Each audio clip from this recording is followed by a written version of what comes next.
नमस्कार, मैं डॉक्टर हेमंत शर्मा आज आपको ओरल लाइकेन प्लैनस नाम की बीमारी के बारे में बताने जा रहा हूं।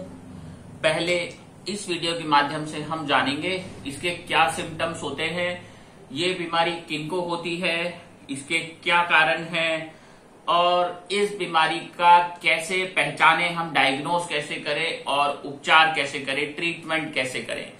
तो व्हाट्सएप नंबर मेरा डिस्क्रिप्शन में रहेगा। अगर आपको भी ये बीमारी है तो कृपया डायरेक्ट कॉल ना करें, व्हाट्सएप पे जाके मैसेज करें। चलिए स्टार्ट करते हैं। ओरल लाइकेन प्लैनस, इसका मतलब हमारा जो ये होठ दिख रहा है, इसके अंदर जो कैविटी है म्यूकोसा, उसके अंदर इन्फेक्शन होना। दूसरा गाल जो चिक्स है, इसके अंदर का जो म्यूकोसा है माउथ के अंदर, वहां का इन्फेक्शन नहीं बोलेंगे, इन्फ्लामेशन बोलेंगे, क्योंकि ये एक ऑटो इम्यून डिजीज है। वो मैं आपको इस वीडियो में समझाऊंगा ऑटो इम्यून क्या होता है। टंग के चारों तरफ, जीभ के चारों तरफ, उसके अलावा आपका हार्ड पैलेट जो ऊपर का म्यूकोसा है माउथ का और सॉफ्ट पैलेट नीचे का म्यूकोसा है, उस पे रिंग जैसे बन जाना, राउंड राउंड व्हाइट पैचेस होना। ठीक है, तो ये होता है लाइकेन प्लैनस। कुछ और बीमारियां भी हो सकती है, पर mainly lichen planus auto immune disease है। अब ऑटो इम्यून से हम ऐसा समझते हैं, जब भी हमारी बॉडी में कोई इन्फेक्शन होता है या कोई भी फॉरेन पार्टिकल या कोई भी बॉडी हमारे अंदर एंटर करता है, जैसे वायरस, बैक्टीरिया, फंगल, एनीथिंग, तो हमारा इम्यून सिस्टम उसके अगेंस्ट फाइट करता है।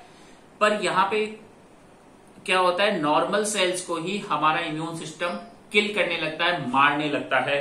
इस टर्म को हम बोलते हैं auto immune disease. Auto immune disease इस चीज को हम बोलते हैं, जो कि लाइकेन प्लैनस में होता है। इसी वजह से हमारे माउथ में छोटे छोटे डेवलप होने लग जाते हैं, रैशेस वगैरह, ठीक है, अल्सर्स डेवलप होने लग जाते हैं। तो ये हम बोलेंगे लाइकेन प्लैनस की वजह से ऐसा डेवलप हो रहा है। ठीक है, अब उसका क्या होगा कि जब भी आप कुछ खाएंगे तो आपको इरिटेशन हो सकता है, माइल्ड बर्निंग सेंसेशन हो सकता है, या हो सकता है कुछ ना हो, पर आपको ये विजिबल दिखेगा, ऐसा लगेगा ये माउथ अल्सर है। पर माउथ अल्सर जनरली 2, 3, 5, 7 दिन में डिसअपियर हो जाता है। ये लॉन्ग टर्म तक चलेगा, जैसे 2 महीने का हिस्ट्री हो गया, 3 महीने का हिस्ट्री हो गया, 6 महीने से है ओरल कैविटी में। अब मैं आपको एक चीज और बताता हूं, जो लाइकेन प्लैनस होता है जरूरी नहीं सिर्फ माउथ का ही हो, यहां हम सिर्फ ओरल कैविटी का बात कर रहे हैं। ये स्किन, चमड़ी का हो सकता है, ये ईसोफेगस जो खाने की पाइप होता है, फूड पाइप, उसका हो सकता है, जिनाइटल का हो सकता है, मेल फीमेल जिनाइटल्स का हो सकता है। ठीक है, तो काफी सारा हो सकता है ये, पर मेनली ओरल कैविटी की बात करते हैं। अब इसका ट्रीटमेंट जरूरी क्यों है मैं बता देता हूं। इसका रिस्क फैक्टर होता है, कैंसर में कन्वर्ट हो सकता है, squamous cell carcinoma oral cavity.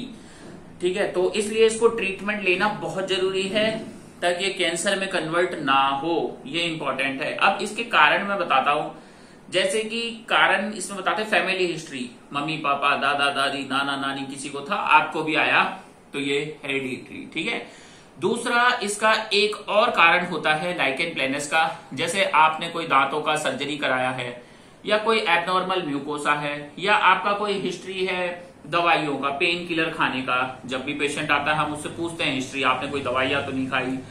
ठीक है, तो कुछ ड्रग इंड्यूस्ड हिस्ट्री रहा हो तो भी उनको लाइकेन प्लैनस के चांसेस बनते हैं, या कोई दांत का म्यूकोसा उनको इरिटेट कर रहा हो, ठीक है, तो लाइकेन प्लैनस होने के चांसेस बढ़ते हैं। तो ये सारे कॉजेज हैं। कई बार इसको इडियोपैथिक भी बोलते हैं कि कोई कॉज नहीं था तो भी हो गया।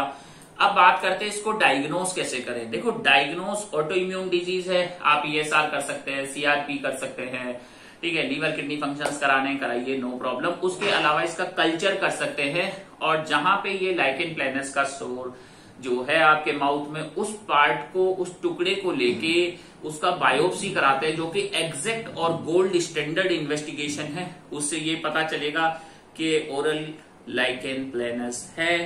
ठीक है, दूसरी चीज, अब बात करते हैं हम इसमें ट्रीटमेंट की, कि इलाज क्या करें। तो मैं तो हमेशा बोलता हूं ऑलवेज ट्रीट द कॉज। देखो, पर यहाँ पे जैसे मैंने बताया फैमिली हिस्ट्री है, तो कॉज क्या है। ठीक है, दूसरी बात मैंने बताया कोई माउथ से इरिटेशन हो रहा है, या कुछ आप मेडिकेशंस ले रहे हैं, तो उनको अवॉइड करें। दूसरी चीज, ट्रिगर फैक्टर को अवॉइड करें, जिस भी फैक्टर की वजह से हुआ है। थर्ड थिंग, अब जैसे ये ऑटो इम्यून है तो हमें क्या देना है, इम्यून सिस्टम को कंट्रोल करने वाली दवाइयां। यहाँ पे इम्यून सिस्टम ओवर एक्टिव है तो उसको कंट्रोल करेंगे। ठीक है, टॉपिकल ऑइंटमेंट्स, माउथ वॉश, कई बार क्या होता है हाइजीन मेंटेन नहीं करने से भी ये प्लेक एंड प्लेनेस डेवलप होता है, तो इनका ट्रीटमेंट हो जाता है। टॉपिकल कॉर्टिकोस्टेरॉइड्स क्रीम्स वगैरह दे सकते हैं। कई बार micro macro elements deficiency, nutrition deficiency से भी एग्रीवेट होता है, उसको भी ठीक किया जाता है। कुछ केसेस में स्ट्रेस होता है, बंदे में बहुत टेंशन है, स्ट्रेस है, तो ये बढ़ता जाता है। कुछ केसेस में ये 9 महीना 2 साल में अपने आप भी ठीक हो जाता है, पर मैंने कहा ये कैंसर में कन्वर्ट हो सकता है, इसलिए रिस्क ना लें। बाकी और जो लाइकेन प्लेनस होते हैं वो कैंसर में कन्वर्ट नहीं होते, उनका रिस्क फैक्टर लेस होता है, इसलिए उसमें आप थोड़ा सा वेट कर सकते हैं। पर oral lichen planus always required attention.